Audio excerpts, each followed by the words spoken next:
Hello there again, my good YouTube people. It's Bridget back from It's Your Time channel. And it's a pleasure and a privilege once again to be able to sit down and go through yet another episode and topic in our Capricorn Journal. We are almost done, guys. I think we might have 4 more left. But today I decided to talk about how do you define success?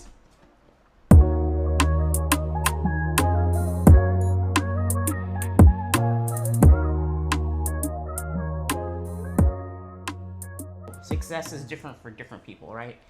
But I'm going to say for now, at this point in time in my life, it looks a lot different than when I first started out. When I first became a nurse, what I thought success was, the silly things. I became a nurse at 22. First thing I did, one of my first paychecks, I lived in New York, so it was a decent paycheck. I went out and got a new car, because I wanted bells and whistles. I wanted status, I wanted to ride in something new. I'm working now. I'm a career person. I've got my degree, I thought I should be riding around. Of course, I kitted it up, made sure my rims were good. It was actually a Jeep, a let-down Jeep. It was actually an Amigo. People that know back from in those days, way, way back in the 90s, right? It was turquoise with a purple stripe, and then it had a camel brown rooftop that would come off and on, right? So I get the car, and first day I have off, I go get it suited up with a monster stereo system, speakers, subwoofers, front, back. You could hear me a mile away. Love the music, right? So that was my first buy, and I was like, I've arrived. I'm getting there, right? I had a nice place. Was raising my daughter. Lived in a decent neighborhood for New York, and I thought that was good. And for the years coming after that, began to put away a little bit of money towards retirement and things, but there was always something, something else that I needed, or I thought I needed to be successful. I always had lots of jewelry and clothes, and could go out on my weekends off. We started partying on Thursday. We would party from Thursday to Sunday, all right? And that's a lot of money if you know that, buying your clothes, getting things together, gas, drinks, food, all of that. Was doing all that, and my uncle actually, he pulled my skirt one day. When I say that, I mean that figuratively. And he said, well, what else are you doing with your money? This money that you're making, you should be putting away for a rainy day. I think I was 26 at the time. My mom had passed away, and my uncle and my aunt were, trying to keep me, on the right track, so to speak, right? So I was like, I get it, a little savings. I think I put 5% away or something like that, because that was the minimum that I could do and have the company match it, right? Goes on, years of spending, going. I didn't do big vacations back then because I had my daughter. Time came up. It was time for her to go to school, and I put her in private school. Made sure, I was trying to make sure she got out of New York safe, without getting involved with the wrong people, drugs, pregnancy, picking the wrong person too soon, just all the things, trying to, make sure she had a soft landing. Helped her through college, but then she surprised me. Okay, her second year of college, she was home for the summer, and I was working nights, and she knew this from a little girl. Do not call me at work unless it's an emergency. It's got to be, somebody's got to be losing a limb, can't stop the blood or something like that. I was ICU nurse, so it's not an emergency unless it's something like that. And she called me, and she told me, I got something to tell you, Mom. And I'm like, okay, what's going on? What's wrong? She said that she got sworn in at the military that day. She signed herself up to go 4 years to the military. Okay, she was in college. She was in college going away to a Christian school in Florida. And she said she didn't want to do that because although I said I would pay half of her tuition, she didn't want to pay the other half. And not that she didn't want to pay anything, she just didn't feel that putting money into an education wasn't wise for her. And let me tell you something, that's not for everybody. Everybody doesn't believe the same thing, but it went against everything. My whole brain went into a cramp. Not only did she go do this without me knowing about it, I'm like, what's going to happen with school? We've got money out there.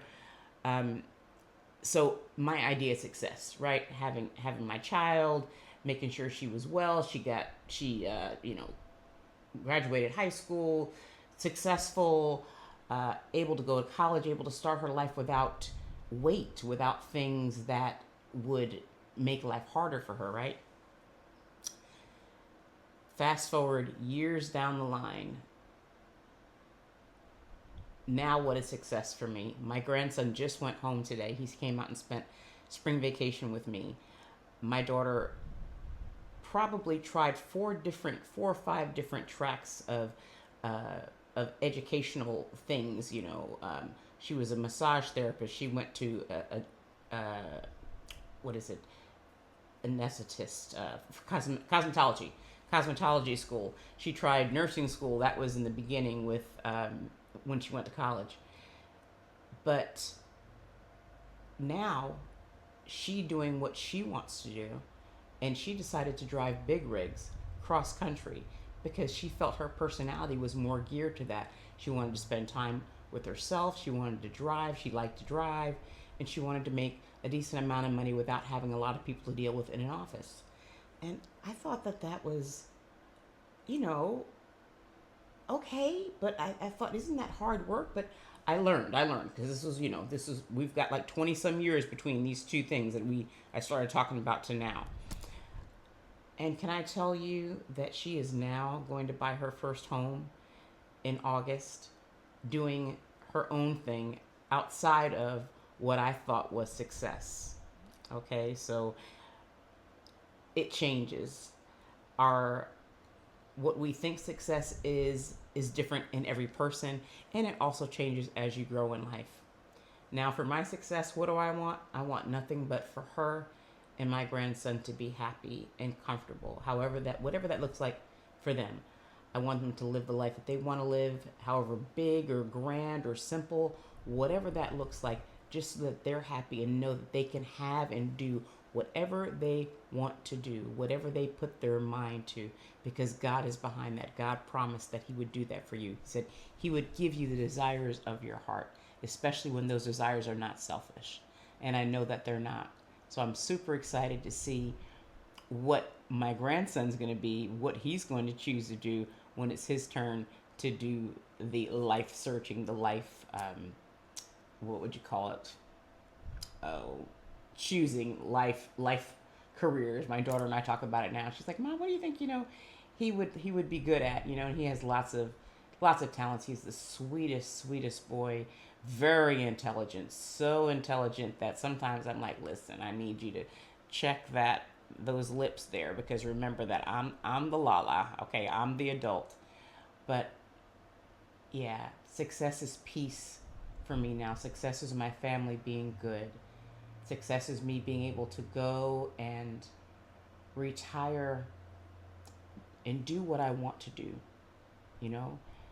Help people on my schedule, on my time, which again, it's your time schedule. It's your time channel, rather. Yeah, just to do that. I don't care about the cars anymore. I don't care about the houses. That's not success. I don't care about the clothes.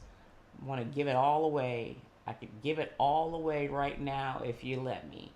I'm going to take my 2 little suitcases and I'm going to begin to go travel around the world when it's time. I've got another, I don't know. I said a year. It's not even a year. Another 8 months maybe before it's time for me to go and travel leisurely, slow travel where I can actually talk to people, understand the culture, figure out why they eat what they eat, why they look the way they look, the climate, all those things play a part in why people have different cultures, the different nationalities, why their government looks and rules this way, what religions they have, and why. So I am super excited, and I hope that this helped and blessed somebody so that when you decide what your success route is, what you're going to do, and what it really means, what success means to you, really think about it. Think about it and make it your own. It doesn't have to look like everybody else's. If you like this, if it helped you, if you think it'll help somebody else, please like, share, and subscribe. And I think I'm going to end today with a prayer from Ilana Van Zent's Every Day I Pray. This is a short one, and it's entitled Practicing the Presence of God. It says, I am immersed in the sacred presence of God. From the depths of my soul, my prayers rise up on wings of faith and flow out into the universe. What a joy it is to know that when I pray, I am heard. And when my prayers are heard, they are answered.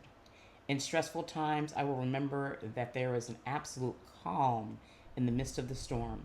This calm is the sacred presence of God. It is there I want to be. I now let my thoughts move toward God, knowing that God hears all, knows all, and gives all. For this, I am very grateful, and so it is. I hope that you guys have a fantabulous day until we meet again. Blessings.